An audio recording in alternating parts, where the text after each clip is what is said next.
Olá, olá pessoal, what's going on everyone? Welcome back to the channel. Today we've got something special for you, a super insightful chat with Emily from the Precision Fuel and Hydration team. We dive deep into how to feel like a pro, what to do, what to avoid, and the biggest mistakes athletes make when it comes to nutrition and hydration for training and race day. If you ever hit the wall, felt empty mid-race, or just want to improve your performance through smarter fueling, this video is for you. Without further ado, let's dive into this great chat. Vamos! Hi Emily, thank you so much for taking the time to chat with us. We are really excited to have this chat with you, and we are really happy to be working together with Precision Fuel and Hydration. Thanks for having me.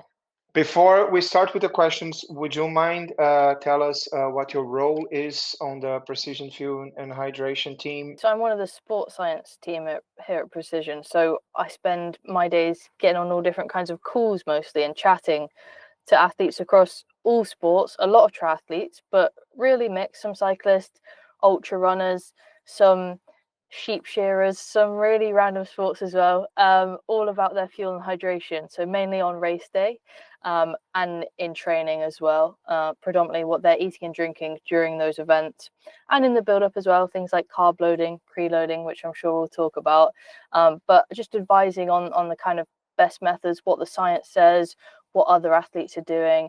And I also do quite a lot of data analysis of what athletes are actually doing. So I'll chat to athletes about what they eat and drink during their races, go away, do some analysis of what that actually looked like per hour of grams of carbohydrate, for example, how athletes are carrying that on the bike and on the run to hit those numbers, just to then help advise other athletes, help advise us as a company as well of what people want, what products they want, how are they hitting these numbers, people using more gels and drink mix and things like that.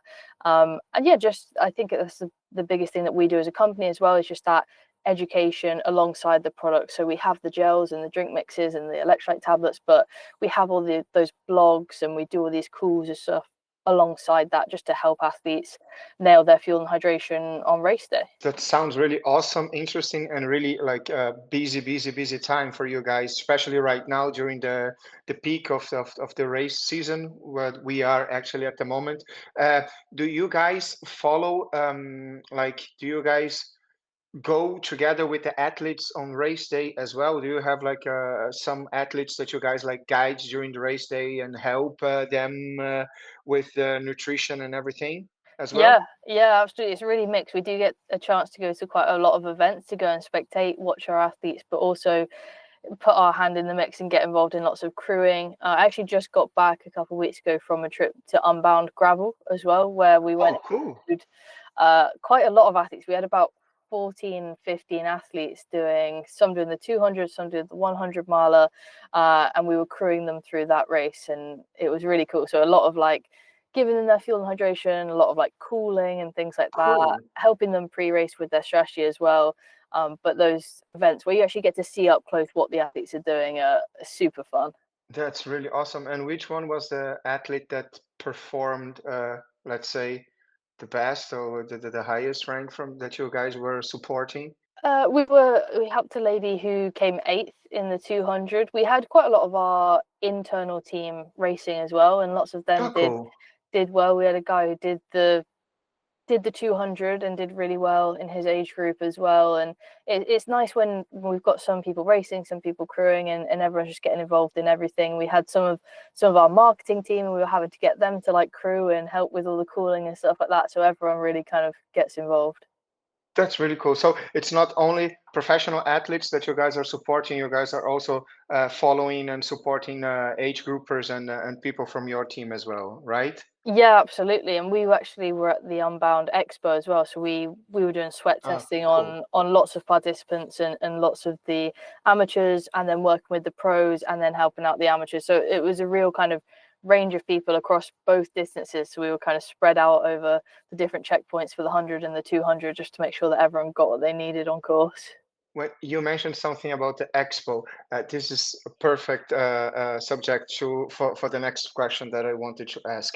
I'm sure you had like athletes who went to the expo and were on the race day mode, let's say it like that, and then they see you guys on the expo and they say, okay, I will try this gel for the race. So This is the next question. What are the most common mistakes that you guys see athletes doing regarding nutrition and hydration? There's quite a few. That was one of them. Kind of last minute changes, something new on race day. I think a lot of the time, kind of going in and doing something that's not tried and tested. The biggest piece of advice I can give is really building your plan, refining that, doing a bit of trial and error, and finding what works for you by training with it, and not just kind of going into the race and saying, okay, my target is 90 grams per hour and I'm going to go and do 90 grams of carbohydrate per hour, but having only kind of practice with somewhere between 30 and 60 grams per hour, right? And especially with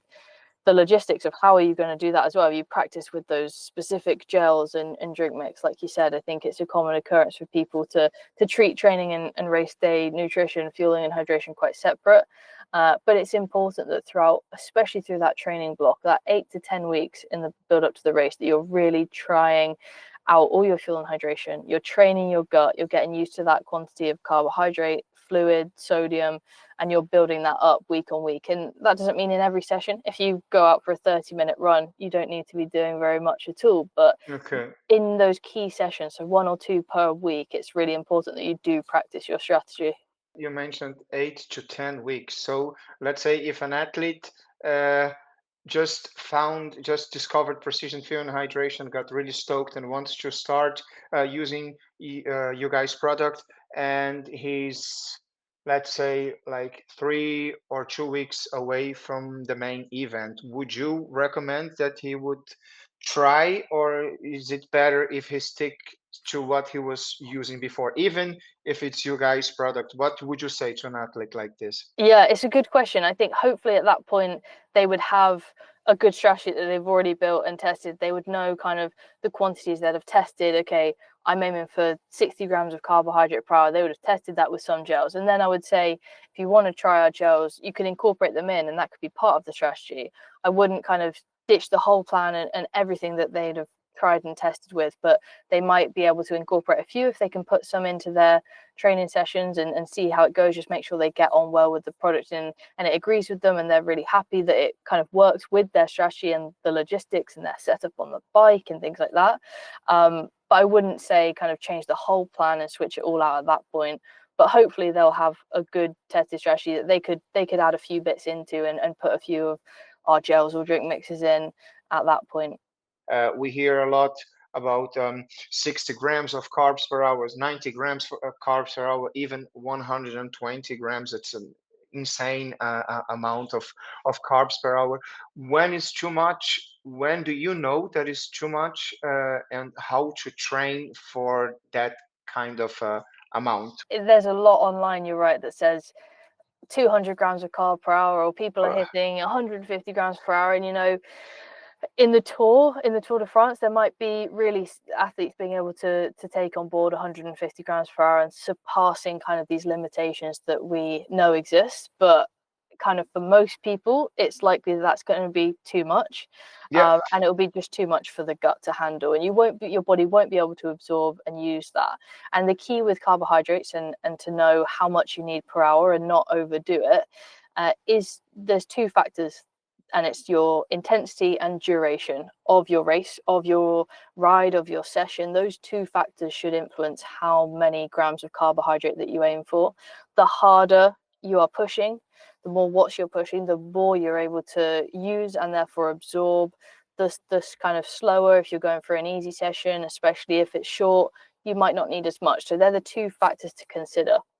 And there's different ways to then go and work out how much exactly you need. We have an online fuel and hydration planner, which I always Yeah. advise and send people there first if they don't know where on the scale that they should kind of be looking for their carbs. And you put in the duration and you put in the intensity that you're aiming for a race, and it gives you your grams per hour recommendation of, should that be 30, should it be 60, should it be 90? They're often the kind of main bands that people look at. It is often, if it's over 3 hours top intensity, that's when it pushes towards 90 grams per hour. That's if you're at that intensity. If you're going for longer and lower intensity, that's when it drops down a bit. But that's a good place to go and know where you should be aiming for. And then when you do too much, so if you were to go for 100, stomach issues occur. It's really common, and a lot of my calls that I'm talking to people is to do with GI discomfort and stomach Yeah. issues, or cramping being the other side of it.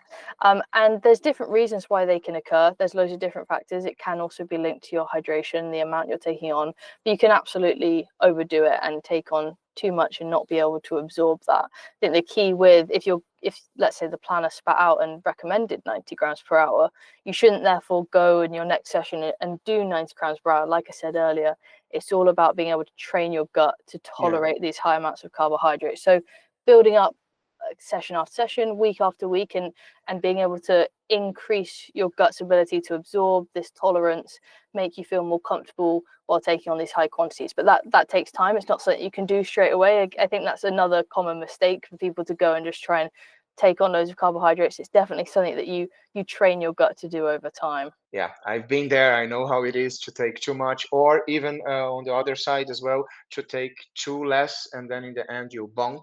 You mentioned that there are factors that you have to understand about the amount. Would you say that it makes a difference if you take 90 grams of carbs per hour, or let's say 120 grams of carbs per hour on the bike and 120 on the run? This is one question. And the second one, does it matter the size of the person and the weight of the person? It's not quite as simple as that. I think the most important factors are the two I talked about, that duration and intensity. If you took like the smallest person and a really, really big person, then they'd have different abilities to absorb carbohydrates. But really it's quite individual. You can't, there's no trend if you just look at body weight and the amount you can absorb. It is really individual. So that's why kind of I said about that, building your tolerance. It also depends on your experience. If you've trained your gut and you're able to take 90, and you've kind of done it a few times and able to take 30 as well, it's really based on what you've done in the past. So there's all these other kind of factors, and not so much being able to look at someone just based off their body size. So that's why I think it's important that you train, you find what works for you with all of this, especially for my athletes. I always recommend the kind of, in their sessions, they keep a log of the amount of carbohydrates that they're training with and able to tolerate, alongside their gut comfort, and like logging that session after session. So you can do your gut training and you can look back and say, okay, I've been able to tolerate 60 grams per hour for X amount of hours comfortably. Push up, keep that record, and when it comes to race day, you can look back at this and know, all right, I've comfortably tolerated 90 for this amount of time. I'm gonna go to race day and aim for, could be a bit less, might aim for 80, and be really confident that my gut can handle that. I know how I'm doing that. I've got this log. But it's more individual, I think, is the way to look at it, and find what works for you, what you can absorb, the intensity, the duration that you're out there for. For athletes with sensitive stomachs, which of your products would you recommend? Again, it's really individual. So some people love the chews and would only use the chews. Some people always say that, gels really disagree with me. I prefer using drink mixes, for example. And a carbohydrate is a carbohydrate. So whatever form it comes in, it's your fuel. It's going to keep you moving. It doesn't matter too much whether you use just chews, just gels, a mix of everything. But it's All about right. finding what works for you. And again, doing that trial and error and testing. I would say the only kind of side to that would be, I wouldn't rely solely on just carb mixes, just the drinks, Yeah. because especially if it's hot, you can just drink a lot of your carbs. You can end up, you're drinking more because you want to drink more, but then overloading the gut. So it's nice, especially for longer, like Ironman races, especially if it's hotter as well, to kind of have a mix of fuel sources and decouple, is what we term it, your fuel and hydration a little bit. So you might have just your electrolytes and fluid in your bottles, and getting your carbs more from the gels and chews, for example, and less of the drink mix in that scenario. But then you have other scenarios such as sprint triathlons or other shorter events where it's more suited to carb and electrolyte drink mix, for example. Is there any difference how fast the energy comes between gels and drink mixes and the gum? Not really at all. The studies kind of comparing them show it's very similar in terms of time to absorption. I'd say like the biggest difference, like I said, is if because if you're dehydrated, it's much harder for your gut to absorb the fuel that you're taking on. That can be the issue. So especially if you're kind of just taking gels and chews and you haven't been drinking enough, you haven't had enough electrolytes, then that can kind of slow that absorption and result in some GI discomfort. So it's important that when you're building your fuel and hydration strategy, your hydration strategy, so that fluid and electrolyte intake goes really hand in hand with your fueling, and you're nailing all of those three levers, is what we call them, to make sure that you can absorb that fuel that you're trying to take on. Why does everything about nutrition and hydration has to be so complicated? It is. I think the way that we then try to simplify it, because you've got loads of other factors, and like you said earlier with the internet, there's so much online about all these other little things and what other people are doing. The key kind of levers is what we call them, and how we break it down is you've got your carbohydrates for your fuel, you've got your sodium and your fluid for your hydration. And if you've got all those three things ticked off in the right quantities for you based on your event, so enough carbohydrates to see you through that duration and intensity, enough fluid and electrolytes to replace your individual, enough of your sweat losses, then you'll be fine. So those three things, just making sure you're taking on a good amount of those in the right proportions, you should be fine. So just to simplify it, I would focus on those to start with, and then down the line you can incorporate caffeine and other things like that, but focus on those three first. Before we talk about caffeine, I would like to talk about sodium. I am a very heavy sweater, and she is not. Sometimes she doesn't even. I think she sweats on the inside because it doesn't come out somehow, right? I don't know. I don't know how she does this, but so it means that she doesn't need that much sodium as I do, but it's also important, right? I would say if she uses which one are we using right now? 1,500, right? Yes. Is it too much if she's not such a heavy sweater like I am? It's a really good question, one we get asked a lot, because we have those three different strengths of electrolytes, right? And it is based on people's sweat sodium concentrations, where they should sit. But then you've got the other side of it in terms of the volume that you should be drinking. It sounds like you should be drinking more based on that volume. Me? Yeah, based on how much you're losing in terms of you're sweating a lot more fluid, so you need to be drinking a lot more fluid to replace it. Okay. The electrolyte content of that then is something a little bit different. They go hand in hand, right? But you'll also be losing a lot of sodium in your sweat, so net losses will probably be higher. But you might have a high sweat sodium concentration. Have either of you got a history with cramping, or do you get white marks on your kit at all? Or Yeah, I do. I do have a lot of cramping. Not anymore, because I'm really trying to focus on the sodium, and I think that helped as well. But you? No, not at all. with kind of overdoing it, the key to think about with sodium is you'll likely be fine as long as you're mixing everything and you're having a good amount of fluid and sodium. The way you would overdo it is you have lots of sodium and not enough fluid. Yeah. And the way you would kind of underdo it, or like kind of overhydrate, would be to have lots of plain water and not enough sodium. So the key is that you always have them in the right proportions. So again, the planner gives a really good kind of goal, and it gives the sodium quantity in milligrams per liter, so as a concentration. Based on what you're saying subjectively, it sounds like you're at the top end, and you might go towards 1,000 or 1,500 milligrams per liter, whereas you yourself might go kind of for 500 to 1,000 milligrams per liter. But really, as long as you're kind of mixing everything, you're getting a good proportion somewhere in that range, you should be fine. The other key thing to think about is our body's really clever at telling us what it needs. If you were to just pop lots of the capsules, for example, and not have enough Exactly. water, you would start to crave plain water first. That would be the first kind of thing that happens. Sign. But the key is just that you drink enough water with the capsules to hit that kind of relative sodium concentration somewhere down the middle as to what you're aiming for. And if you're someone who's had a sweat test, because you can measure your sodium concentration, then you know exactly what you should aim for as well. That's helpful to know. So you say that if I take the capsules and don't drink enough, that would be also an issue. Yeah, if you would have quite a lot and not drink very much at all, that would be like a really strong concentration.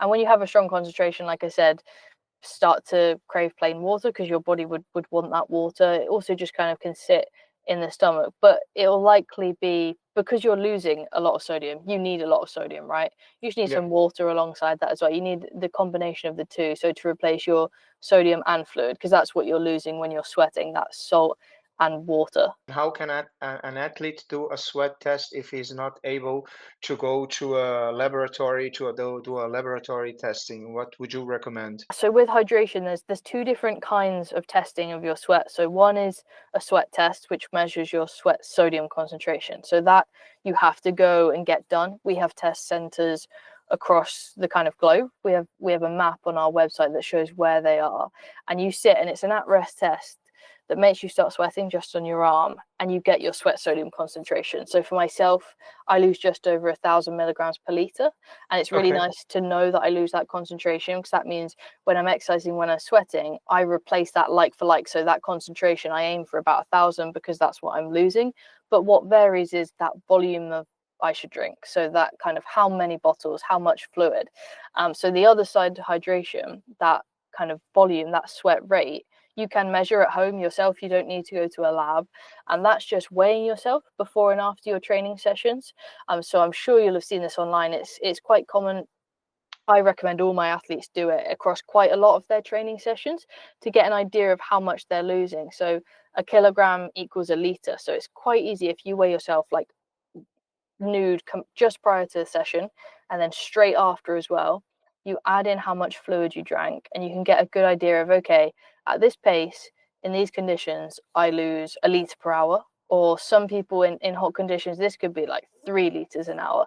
And it's really nice to get some figures behind this to know going into a race, okay, I might be losing, and this could be different on the bike and run as well. It's good to do it across disciplines. Oh, I might be losing 1.5 litres per hour on the bike. And then you don't need to match that like for like with how much you're drinking, but you can plan based on the duration of the race how much you need to replace to avoid too big a deficit. And that's always what we're kind of aiming for with the hydration. You don't want to build up this deficit each hour that's quite big if you're not drinking enough, that results in this percentage body weight change that's over 2 to 4%, and your performance can suffer, you can suffer, right? So it's important that you're replacing enough. And the way to know you're doing that right is to collect some of that data. And you can do that really easily at home by yourself. For kind of advice and guidance on that, we have a really, really nice blog that explains how to do it and gives it like step by step. But it also has a really nice spreadsheet where you enter your like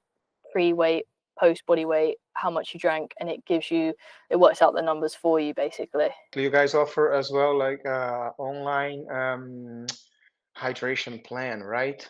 Yeah, that's a really good place to start if you're unsure with the sodium. So like I was kind of asking you whether you cramp if you get the marks on your kit and stuff like that, it covers those kind of questions to get an idea of, okay, this is a good place to start with the amount of sodium you should replace, how much you should drink. And then you can take those numbers away, same with the carbs, and do some testing and trial and error and find what works for you, what feels good. And it gives you some tips as well on how to do that, which is always the next question that people say of like, okay, well, 1,000 milligrams per liter, how do I do that? Let's go back to caffeine usage real quick. I just wanted to know from your experience, how much is too much? When do you know that you had too much, and what are the amounts that you guys recommend? Let's say for on our case, like a full distance Ironman. Is really individual, but everyone has a different caffeine tolerance. So All right. some people who drink coffee daily or have multiple cups of coffee a day compared to someone who completely avoids caffeine can be quite different in how they react to taking caffeine. So it's really important that if you are someone that avoids caffeine, that you stick to that. You don't have to have caffeine. Like I said, it's an extra stimulant Boost. that you can use, but you don't have to use it. You can do an Ironman without any caffeine. But also, if you're someone that does drink coffee daily and gets on well with caffeine, it's something that you can utilize to give you a bit of kind of a perceived energy boost, reduce kind of your feelings of fatigue. So it is something I often recommend people test in their training. For the recommendations then, again, it's got a bit of a range, but the science says 3 to 6 milligrams of caffeine per kilogram of your body weight. So just for like an average down the middle, that's going to be anywhere from 3 to 5 caffeine gels over the course of a race. 3 to 5. Okay. And that might look like 2 or 3 on the bike, 2 on the run, but for someone else that might be going for 3. That could be 2 on the bike, 1 on the run, for example. But it's worth kind of testing that out and trying to find what's best for you. Why it's a range again is because it's quite individual. If someone's not used to having it but wants to include it, they might go towards the lower end of that range. If you're a big coffee drinker, have a lot of caffeine, you might go higher up that range. But especially for a full distance Ironman, like you said, you'll probably be closer to that 6 milligrams per kilogram, so 5 caffeine gels roughly. About carbohydrate loading techniques, how should an athlete do a proper carbo loading? Because I hear a lot of people that carbo loading, they go like 2 weeks just eating pasta. We've been looking at this a lot recently, and I've been looking at kind of logs of what people are actually doing. And you're right, I think people are quite far off some of the recommendations for carb loading, and the biggest kind of the time blocks to look at are, I would say, most importantly, the 1 to 2 days before the race. That is your prime opportunity to carb load. So if the race is on the Saturday, that's the Thursday and the Friday. They're the most important times to carb load. There's not huge amounts of evidence to show that you need to do any more than that. Those 2 days should be your focus. And for the recommendations, again, it's depends on your body weight for this one, because it's all about the stores of glycogen that you have, and you want to top them up as much as possible. But that would be from 8 to 12 grams per kilogram of your body weight, which is huge. It is quite a lot of carbohydrate. Yep. If you do the math, that could be anywhere around 500 grams to 800 grams of carbs per day. That's a lot of carbohydrate. That's a lot. Yeah. And then so that's the key kind of time frame, and how you do that.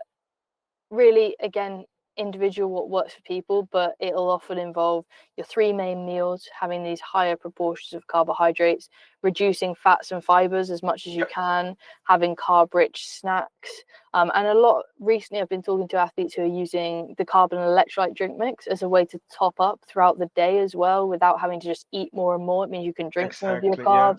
Yeah. Exactly. So that's the kind of big block of your carb load, those 1 to 2 days before. And then that final opportunity on race day, again, top up your fuel stores, carb-rich breakfast on race day, and like you said, and then maybe a final gel. So it's the way I look at it is you've got these 3 time blocks of 1 to 2 days before, 1 to 4 hours before as your breakfast, and then that final 30 minutes. And everything before, you would say that it's actually unnecessary. You're just eating a lot, and then a normal diet kind of is fine for those days as you bring your training load down. Are there any new products or tools that Precision and Hydration has recently introduced to assist athletes optimizing their performance? Yeah, the biggest one is the PF60 Chew Bar. Have you seen that one? We had the small one, but we didn't have the big one. Oh yeah, you guys have a bigger one now. Yeah, exactly. Yeah, exactly. So it's one big bar instead of the 2 individual blocks. It means you get 60 grams of carb from one. It's great on the bike. It's great. It's a bit easier to use. It means you get a bit more carbs in as well. It was a really popular one at Unbound, and I've also been using it as a recommendation for people to help with their carb rich breakfast on race day by having a chew bar with their breakfast. It's a secret hack for you, that one. All right, thank you. But it's a really popular one at the moment, and there's lots of different applications for it. But again, like with lots of our other newer products, so you've got the Flow Gel and even the PF90s before that, but kind of being able to get more carbs in an easier way. It's a better like carb to weight ratio when you're thinking about carrying all your fuel as well and things like that. I think that's something we've learned from athletes, of especially like the Flow Gel was something that we learned because athletes were just decanting gels and water into bottles, and then that's why the kind of Flow Gel came out of that, of an easier way to carry your gels, for example. And then the same with the chews. That's why we've got an even bigger, the chew bar, easier to carry that amount of carbs, so you get 60 grams in one instead of the 30, and it's not those individual blocks. It just means you can just have the bar. So we're always learning from kind of what the athletes are doing, and people like, and chatting to guys like you and working out what's best, what people are actually doing, what people want product wise. But that's our biggest new product. What we use pretty much all the time for longer rides when we are doing race simulations and stuff like this, we have the 300 the gels, and we put it on the normal, no, not the normal bottle, the other bottle. So we have 300 grams of carbs on that bottle. It's really super easy to consume like that, and then we top up the rest with some caffeine gels, and of course taking the right amount of salt, of sodium, and electrolytes as well. We will definitely try the 60-gram ones now, because they are also delicious. We have to just to take care that we just use them when we are doing sports, or not when we are like relaxing on the couch or something like that, because that's Yeah. something really dangerous. Yeah, we have to hide them in the office, otherwise we'll just snack on them. So that would not be a place for me, because I would be eating all the time like that. So we are approaching to the end. Thank you so much. We are truly grateful for everything we learned today, and we hope we can inspire other athletes as well to go online and try the products from Precision Fuel and Hydration, or also book a meeting with you guys. You guys are really awesome, also on the part of the supporting the athletes and the community. What you guys are doing is really amazing, and we are really thankful to be working with you guys, and we can't wait to see what the future will bring for us using as well Precision Fuel and Hydration products. I have just one more last question. How can athletes engage with Precision Fuel and Hydration to receive a personalized nutrition and hydration plans?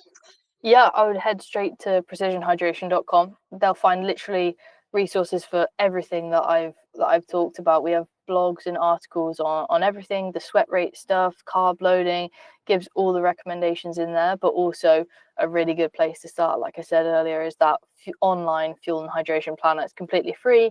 You enter details about your race and it spits out, the carb, sodium and fluid recommendations based on those factors, and some questions about you as an individual as well, and then gives an idea of how you might do that, and some tips and tricks. So loads and loads of resources on there to check out, and definitely have a look around, see what you can find product wise as well. Emily, thank you so much for taking the time to chat with us. We really appreciate. No worries, it was lovely to chat. We hope you enjoyed this video and that it helped answer some of your fueling questions. If you want to learn more or get a personalized plan, head over to the Precision Fuel and Hydration website. They've got amazing free tools and guides that really make a difference. Big thanks again to Emily and the Precision Fuel and Hydration team for all the knowledge and support on our journey. With that said, see you guys on the next one, and as always, vamos!